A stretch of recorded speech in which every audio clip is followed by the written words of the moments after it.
So welcome back, everyone, to the second day of CTM Discourse program, where we're focusing on the interplay between music and sociality. Today we're going to hear a talk titled "What the Hell is the Black Avant-Garde" by Yewande Adeniran, who is a multidisciplinary artist, writer, and scholar. Her music focuses on fusing together global drum-heavy sonics, the darker side of UK club and left field techno, and she is also busy with hosting DJ and production workshops for women and marginalized peoples, as well as creating tons of mixes for collectives we love, such as Disc Women and Lobster Theremin. We will get to hear Yewande perform tomorrow night at Berghain, so hope to see everyone there. In her lecture today, Yewande aims to provide a contemporary exploration into the rhythmic analysis and sonic portrayal of Black dissent against the prevailing misconceptions of the Black experience. After her talk, we'll have a brief Q&A. Also, our online audience is encouraged to send in questions over the chat. Looking forward, Yewande. Thank you. Cool, thank you.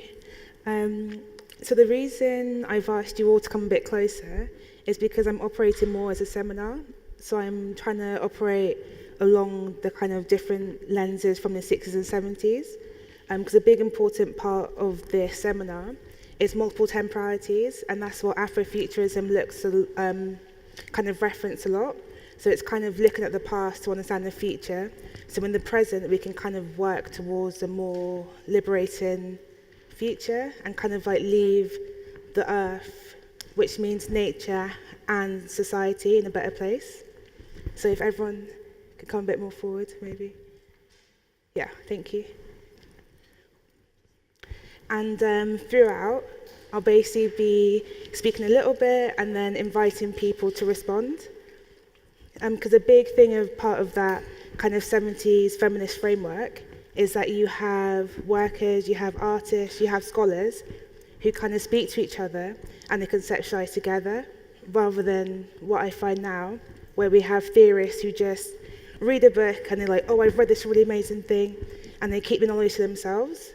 And that's why I kind of find that we stifled a lot.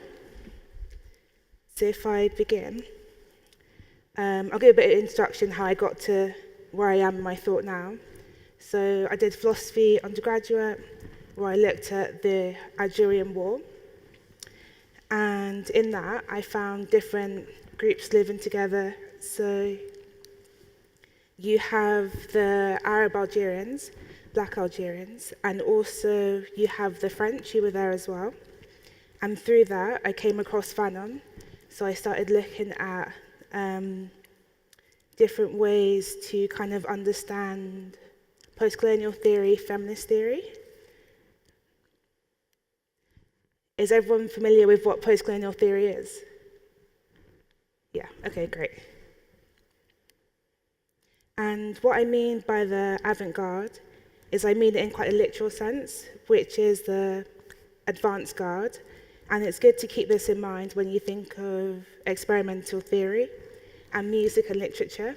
So it's kind of, it has to be radical, it has to be a form of dissent, and it has to be subversive, otherwise it's just experimental. So when looking at different processes, I always think of Moormother, who in her work looks at multiple temporalities.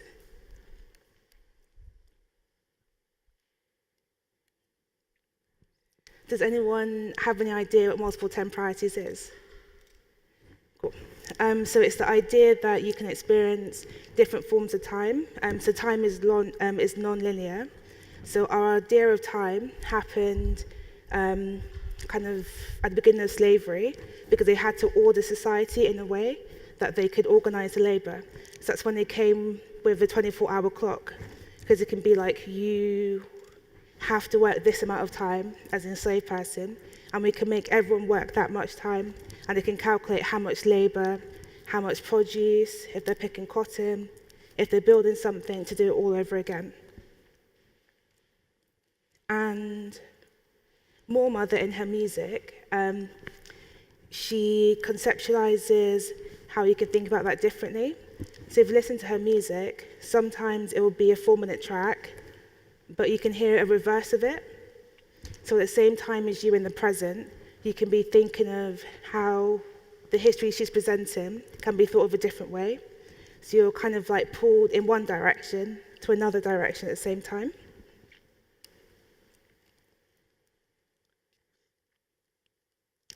So now I basically want people to think of like an example in their everyday lives where they're thinking about a historical event and then how it's affected them in the present.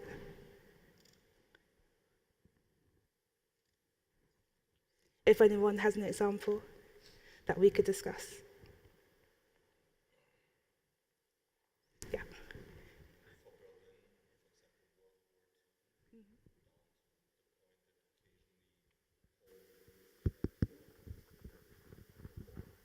Or how it restructured. Oh, yes. For example, World War II. Like from the influence of that, still, mines are getting uncovered, and whole neighborhoods have to move for a whole day because they diffuse them, or how it changed both, the geography of the city, or even down to the point what we're experiencing now geopolitically in post-Soviet countries. This is all an afterglow of World War II, so this is always like a layer above. Yeah. I always think about displacement like that as also part of neocolonialism. So you have old forms of labour being almost rediscovered and repurposed, but then pushing out current generations who can't even make money from those old forms of labour. So you're kind of like almost historicising the people who are being displaced in favour of like a new form of labour. So that's like an example of neocolonialism. And today is the 26th of May. So in 5 days, it will be the 2-year anniversary of Blackout Tuesday. So that was where, after the death of George Floyd, which yesterday was a 2-year anniversary, where the music industry basically decided to finally acknowledge racism, the thing we all knew existed for hundreds of years, and kind of memorialize it in a black square on Instagram. So it was supposed to be a day where labels, promoters, artists, people who enjoy music were supposed to be silent. A lot of people weren't silent, which was quite annoying, and take that time to reflect. And that was kind of like a new conceptualization of holding space, to grieve, to understand, to pause. Because a lot of the time when Black death happens, you don't have a chance to kind of sit and pause, because it's always one thing after another. And then kind of Black pain and trauma gets normalized. But from generations and generations, for Black people especially, you hold on to that, and it's passed on, and it's kind of furthered. And then in those 2 years, we had the classic thing of places being like, oh, we're going to include more Black people. But obviously that's like a very neoliberal thing, because you can't really liberate yourself if you're including people into a system that's meant to oppress them. So that's why we've not really had change in the past 2 years. And even now, it's about to be the second anniversary, there still hasn't been any difference really. You kind of have more Black people in certain positions of power, but when we think of power, if any of you ever think about like relational power, interpersonal power, institutional power, you can have a figurehead that doesn't actually change anything. It's kind of like a silencing technique. Because really to have change, you need to have collective power, not kind of like a Western individualism, where you think, oh, like if you have figureheads, you can change it. But really, we need to go back to the 60s and 70s framework, where you all come together, you sit down, kind of like what I'm trying to do here, and you sit and you think, you spend like a few minutes to think. So I think we're going to do that now, because I've been talking at you for quite a while. So if you spend that next 2 or so minutes thinking about what relational power means, so you kind of think about everything from your privilege in a local sense, your privilege in like the global sense, and kind of like what positions you hold at work, if you're underemployed, why that could be, and those different things, because that informs our experience and how we relate to each other, and also how we think about a new future. And then if any of you have any questions for that, I'll answer them then as well.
So that was 2 minutes. So another important part of Marxist feminism is the time to reflect and kind of like a quiet time. During those 2 minutes, were any of you kind of reflecting on what I said, or were some of you kind of trying to think about the future? And also, how did you feel about those 2 minutes? Because an important part of kind of the theory that I do is looking at kind of going against the accelerationism that we see in academic theory and we see in society generally. Like, music is a good example of that. So from like a day-to-day basis, how we have this urgency to do so much all the time, and we don't actually spend enough time on our craft, on ourselves. And it's just about like, how can we make so much money really quickly? But kind of when we go back to looking at older frameworks, we can pause and be like, why are we doing this? What's the impact it's going to have in 10 years? And what does it say about our current society? Any questions?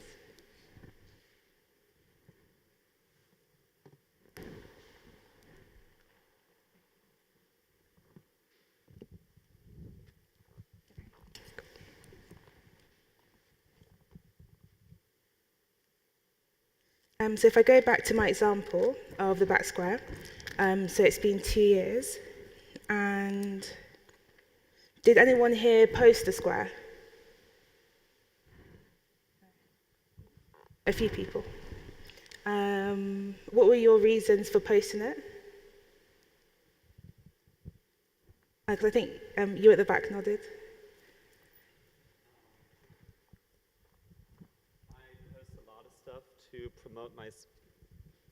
I post a lot of stuff that like either promotes me, myself, my work, or my friends' work, and yeah, just like take a break from ego stuff and thinking about other people.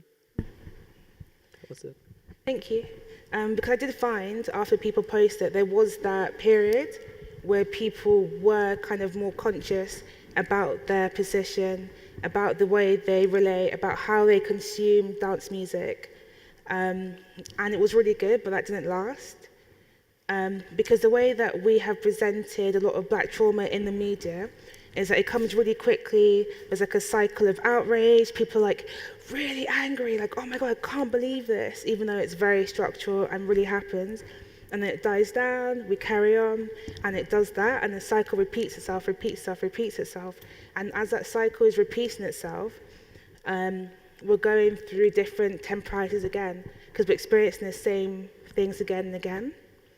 So that's why when we think about history, there's always two types of history. So there's history with a big H, which is everything that's happened on Earth before we got here, after we get here. And history, the way that we've documented it in different societies, and the history that a lot of us in Europe will learn is very institutional. So it's like, this event happened at this date, and this was a consequence. And it goes beyond what people say that history is written by the victors, because it's not just that, it's also a tool of power. So when you're writing history, you're writing it for a specific reason, and you omit a lot of things that has happened, and you say it from one particular perspective. Because another thing with Blackout Tuesday was the need to educate, was the need to actually have a complete idea of history in general, because a lot of people across the world were quite shocked how pervasive anti-blackness is, because they just hadn't learned the history of why, when we look in the media, all we see is black pain. Why don't we see black joy? Why don't we see black people flourishing, being happy, doing other things? Why is it a certain thing? And if you actually, which is what I did in my research, if you start tracing it from the beginning of the 20th century, even through World War II, using your example of World War II, how they still haven't paid Nigerian soldiers, for example, even looking about British Empire, how Caribbean countries are now saying they don't want the monarchy, because what has happened is they're actually moving away from British history being taught in schools. They're actually teaching the history of their country from their perspective. And now what's happening is an awakening moment, which is what woke was originally supposed to mean. And people are conceptualizing themselves differently. So people are doing things differently. And that's what I mean when I speak about black liberation, is the ability to not only think critically, but to conceptualize yourself outside of whatever we have now, which is why I'm sitting here. Because I don't believe that I should be sitting on the stage being this like authority figure, being like, this is everything you need to know about this subject, because I'm only one person, and my perspective should be considered alongside other black theorists and black academics as well. Does that all make sense? Okay, great. Yeah, question? Yeah? Oh, thank you. Yeah, no, I just had a question, because I think it's interesting what you were saying about how history is taught and understood, and I was wondering if you kind of had a vision for how it could be taught and understood in the future, because I think the first thing my brain jumps to is that kind of inclusivity politics of like, well, get a more diverse set of people writing history books, but then does that kind of play into the issues of what you started the talk with? I don't know, I'm just curious as to how you think about history in the future. It definitely does play into what I was saying before, because even though obviously I'm black, queer, trans, I still have that privilege of being in the West. So when I think about family members who actually understand global politics a lot better than I do, because they're back in Nigeria, they're still suffering the consequences of colonialism, I still have the ability to speak about history. And we have to be, especially people from anglophone countries, the US, England, we need to be really careful about how we write history, how we write about the third world, the global south, because we end up kind of mirroring exactly what's been going on before. But then because I'm a black face, people see it differently, even though it's replicating the same kind of harm across those regions. And how I think we could do it better is we need to have just a more plurality of voices. So I read a lot of theory at the moment from Brazil. Because in Brazil, for example, the same in Cuba, they have a really large Nigerian Yoruba, because that's the ethnic tribe I'm from, population. And I make sure that I read it in that language as well. Any questions, ask my mum, of course. And then I'm able to actually understand what's gone on. Because it's really easy for me just like go on JSTOR and like have a little Google and be like, okay, cool. But that's not the whole story. And when we think about, especially feminist theory, so if we think about Judith Butler, Bodies That Matter, who were the first people thinking about gender bodies and how they're used for labour. So if we go back to Nigeria as an example, because that's my case study at the moment, gender wasn't the way they organised social life. It was done by age and by location and by ethnic tribe. But when the British imperialists came, they enforced this very Christian nuclear family. They enforced individualism into the area, and that completely shifted the way that people related to each other.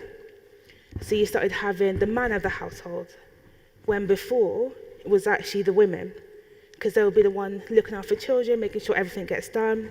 There was like a more recognition of labour that women do, which might not be physical labour, versus physical labour. But now there's such a large discrepancy to kind of match what we see in the UK. But once we start looking at history as more of a series of events and kind of allowing different voices, we can sort of conceptualize a different way of doing things. Okay, great. Does anyone else have any questions about history? Okay, cool. So the next thing I want to talk about is power, and powerlessness and how that arises. So does anyone here would like to share what they think power is?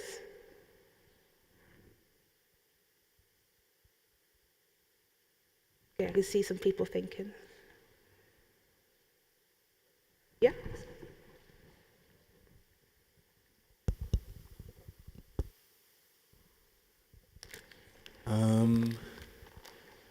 Okay, so I'm thinking out loud, yeah? But now also just before, in between thinking, oh, this makes sense, I also realized like, oh wait, maybe this is more about privilege then, but I guess they're very connected. So in the 2 minutes that we had to sit a bit with what you had talked about and think about relational power, I think.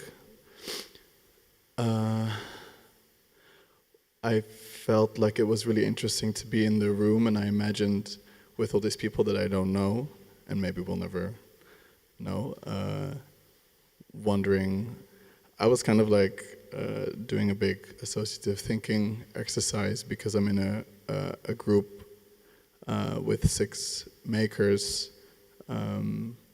working on a social choreography.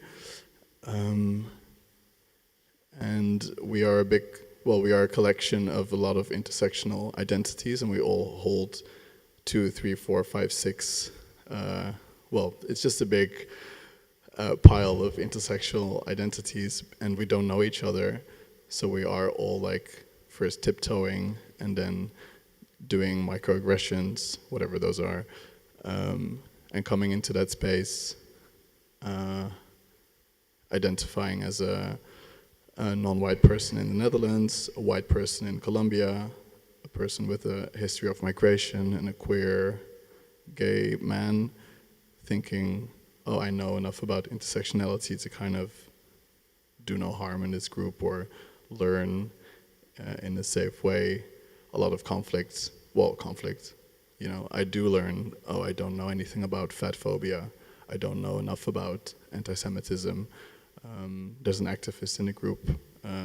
She's the only activist among 6 makers. That process, very interesting, growing to become more aware of my privilege and then also the power of my blind spots and or privilege. thinking for those 2 minutes, I was like thinking about all those intersectionalities, and then thinking like, oh wow, if my mind is going in all those directions now, if we could visualize how much of that there is in this room, everybody and their environment. Yeah, I think it just excited me to think about that by myself and my little world, and then how much little micro worlds there are actually in the space right now. Thank you. That's exactly why I wanted to have the 2 minutes, thank you. Because through that, you kind of make the first step to making sure that you don't replicate the systems of power around you. And if everyone across the board could do that, then we'll actually have a shift. Because a lot of times when we try and tackle racism, we think about it as an institution, which is obviously very true. But day to day, you don't really come into contact with institutions, you come into contact with other people. And as social beings, that's who we actually see most of the time. So when we again think about the 70s framework, it's about the individual as part of the collective. So a lot of things I think about with club culture especially is the idea of accountability, transformative justice, and that's done collectively. So you sit and everyone with different worldviews expresses how they feel about a situation. You have the person affected, they explain it, and you sit down and you actually listen and you reflect and you take time. And that way we don't end up doing what council culture does, which is actually a really fascist way of relating to each other, because you end up policing each other and doing exactly what the institution wants you to do, which is to basically turn each other and say, cool, you're out of the community, but we all need community. That's obviously how we survive, how we live. So it also goes back to the origins of clubbing, why people came together in the club to express themselves, to kind of be away from capitalism. And as we see a rise of fascism across Europe, exactly the same, well, not exactly the same, bit more memes, bit more Instagram, as like 100 years ago, we can sort of not make the same mistakes. So that's why the idea of multiple temporalities is really important, that we don't end up falling into the same traps, and we kind of learn from the past and use that for the future. Does anyone else have any more comments about what they were thinking about?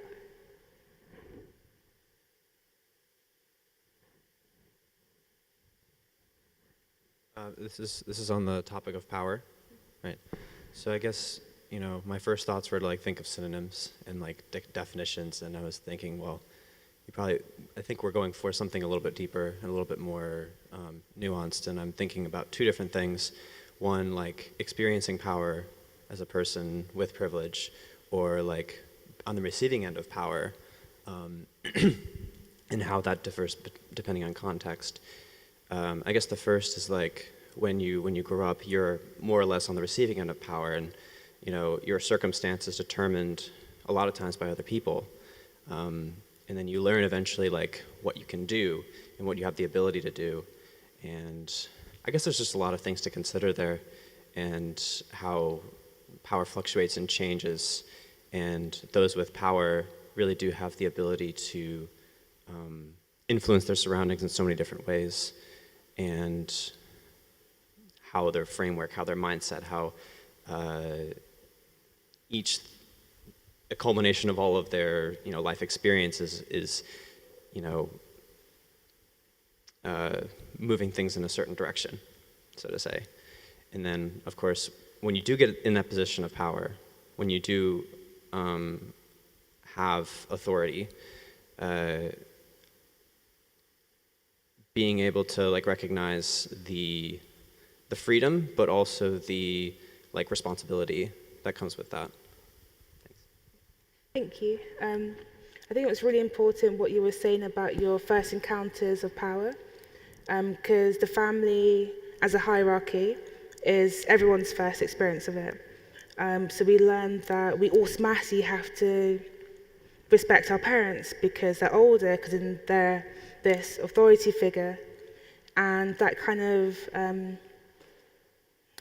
paternalism, parentalism that we have, where we have the government acting as our parents, as like, this is the way society should be organised, you need to do this, this and this, is where that stems from. And is why also missionaries were insistent on going to the global south and kind of pushing Christianity, having those figureheads, having those ways of organising society. Yeah, I think about the family unit a lot, especially with the increase of transphobia and people doing that. We need to protect women and children. The family has to be this, this, and this. And the kind of investing so much in that hierarchy is because it's everyone's first kind of contact with power. So that's why there's so much pushback to changing the nuclear family as it is. Thank you. Does anyone else have any? Yeah. Thank you so much for modeling such great care in the community and excellent facilitation. So much to learn from your approaches. I am curious about notions of effective labor and emotional labor that are carried out by people who identify as a member of a minoritized community. And when we think about this in relation to power, when do we stop thinking, I used to call people out, and then I became the angry Asian woman. Then I started calling people in. Then that brought on a whole new can of worms around effective and emotional labor on many people's parts. And then bitching in, as it were, to an insider circle. I was just told, just don't bother. Just look after your own people. But I'm not quite sure who my own people are. So over the years, especially the past 2 to 3 years after Black Lives Matter, I've been thinking about redrawing my boundaries every day. So I guess my question to you and maybe people here is, how do you draw boundaries and make these sorts of decisions and say, look, I'm exhausted. I'm not going to fight anymore today. Or no, I'm going to call this in, I'm going to do something about it. Or, oh, today I'm feeling very generous, I'm going to care. And is this whole thinking about care in the community versus power dynamics and understanding, structural inequalities and how we operate with empathy, is this also another imposition of a particular reading that, for all its good intentions, could be understood as neo-colonial? Because it's a privilege to be able to care. It's a really great question. So I think about it a lot, thinking about how I got into doing these things. Mine was from directly challenging people since I was very, very young. And I'm 28 now, and I'm exhausted from doing it. I'm really, really tired. Because there's so many times I can be like, this is how colonialism has affected Black people in Britain, and this is the reason why. And by the time you explain it for the 50th time, you're knackered, and you don't actually express as much care as you did at the beginning, because you're annoyed, because it's like you've had to experience it and explain it, experience it and explain it. And kind of putting it on the marginalised person to explain oppression in any way is actually very oppressive, because you're not only getting them to do all these different types of labour, you're also sedimenting the fact that they're marginalised, because they have to explain why the person with more power did what they did. Whereas if we had a more collective approach, the person with power would, but with the ways we've been socialised, that doesn't happen, because they're not even aware, because people who aren't a person of colour, who aren't white basically, who are white, are deracialised. So the process of deracialisation happens from birth. But for me, the moment of racialisation was at birth, or even before birth, because of how Black mothers are treated when they're pregnant, healthcare, access to it. So it becomes a really hard thing to kind of explain when you're trying to call someone out or call someone in, because you can't be like, well, in 1994, I was born, I was racialised, to kind of explain how your being matters and how you've experienced all these different things and how they've impacted that. Because we can't keep giving like a whole life kind of overview every time. And it is actually more important to look after yourself, because at the end of the day, you can't actually do any community work if you're burnt out, if you're ill, if you're severely depressed. And I always think back to kind of the different ancestral theory that's going on and about how they managed to survive slavery, colonism, the fight for independence. And I kind of model now what I do along those lines. So I speak to elders in the community. That's what I think is really important. So I'll speak to my mum, and I'll be like, oh, like, who can I speak to who has this sort of experience, and how do they cope?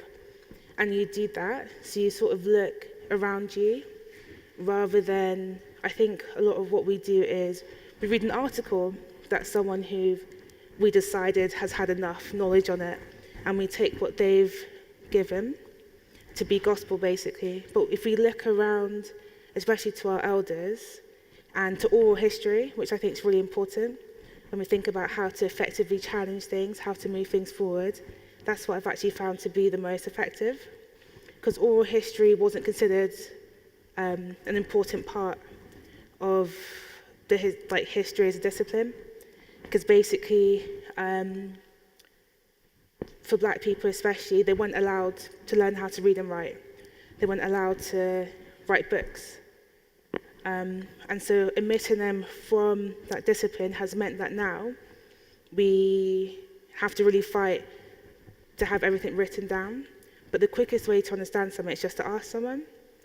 And that's why I think we do miss a lot of just saying that we don't know something, because we feel like we have to know something, we have to get something right, we have to know it in the moment. But actually, you can take a step back and be like, I didn't know that, have no idea what that experience is like, no clue, and you can actually just sit and ask someone. And then you end up not having to expect marginalised people to do all that labour again and again.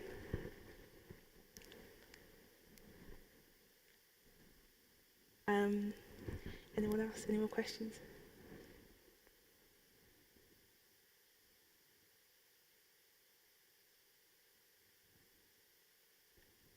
Yeah?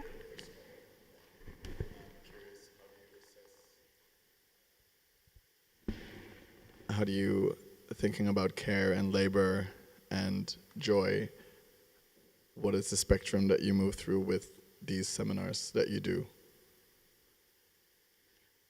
As in when I'm conceptualizing what to talk about. Oh, it's like, oh, CTM is definitely going to be on the care, labor, educate, but get paid side of the deal. Because, like, I mean, is this Black Joy for you? Maybe the more mother concert on, you know? Yeah. Are you, would you care to extrapolate a bit on that? With these things, I really enjoy teaching. Always have. But also I do think about the amount of explaining my own existence and how taxing that actually is. Again, thinking about the body, what the Black body, even though a phrase I hate, goes through and what we experience. And for things like this, I think, is it actually going to be helpful to other people if I sit here and explain something? And I thought yes, and I hope it has been useful. Also in terms of payment, always payment for your labour, like no matter what it is. I believe there should be payment for it. Thinking back to care feminism, again from the 60s and 70s, after the big, in the West especially, the 50s, kind of let's get women back in the kitchen sort of thing. Even though they were used for labour in Second World War. Care feminism really advocates, even now especially, that women, gender people should be paid for their labour in the house, especially, and all the other things that they have to do. So I think it's a really important part. And thinking about joy, I think about joy's liberation. So I actually don't talk about my trauma anymore, not even for money.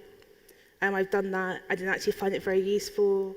actually made me feel worse about my position in society. So that's why I didn't focus now too much on the actual traumatic, really nitty-gritty details, because you can read that at home. You can find loads of books now on slavery, on colonialism. You can read that in your own time.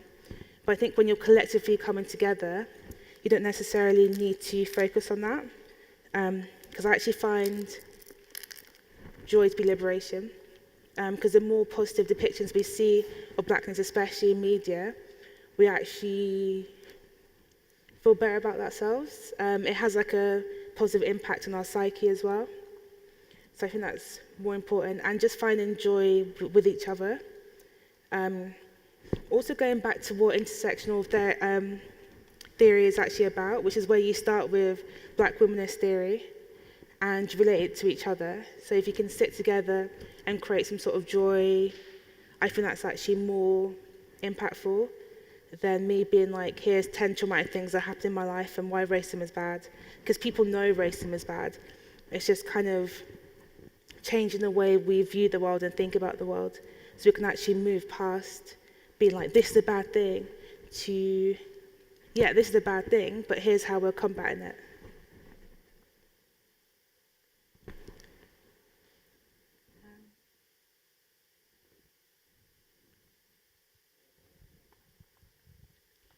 Hello, thank you so much for your presentation. I might have missed something because I was coming and listening through the headphones, and then I had to take the ticket, and then I was present. But I wanted to get back to the title of the presentation. And I don't know if you actually tried to answer it, but I was thinking of the contradiction that exists between what you were talking about, the great work of Mother and dealing with different temporalities, but then avant-garde coming of, from the military tradition, but then through modernism, that is a very kind of, it's like constantly breaking its own, it's, constantly trying to produce new ground and kind of forgetting the past, which seems is a very kind of linear. So I wonder whether, taking into account what you were talking about the work of Mother, the term avant-garde might not be the most helpful, or it might actually, be in contradiction to the different temporalities that Mother is presenting with us. Good spot, because the title is supposed to be a contradiction, so we can actually think about how we use these terms in thinking about our artistic practice.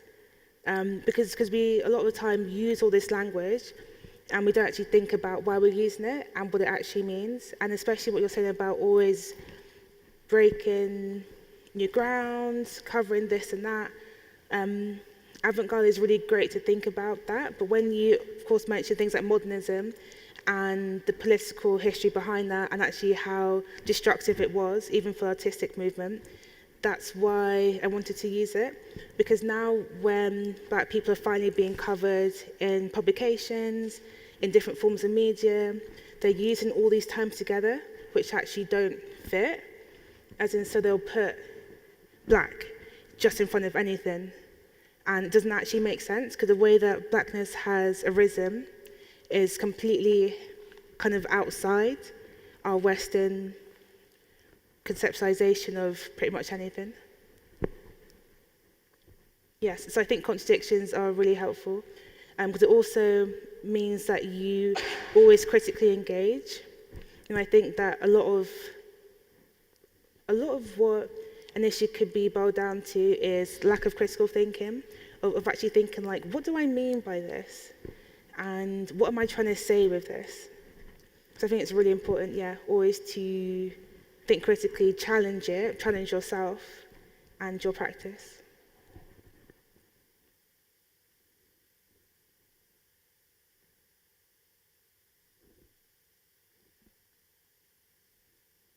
Any more questions?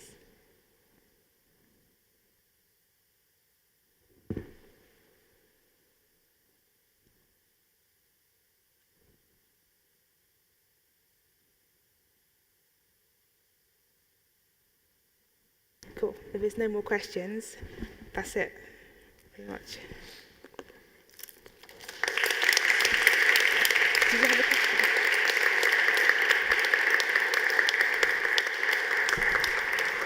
Thank you so much. Is there another question? Oh. Oh, okay.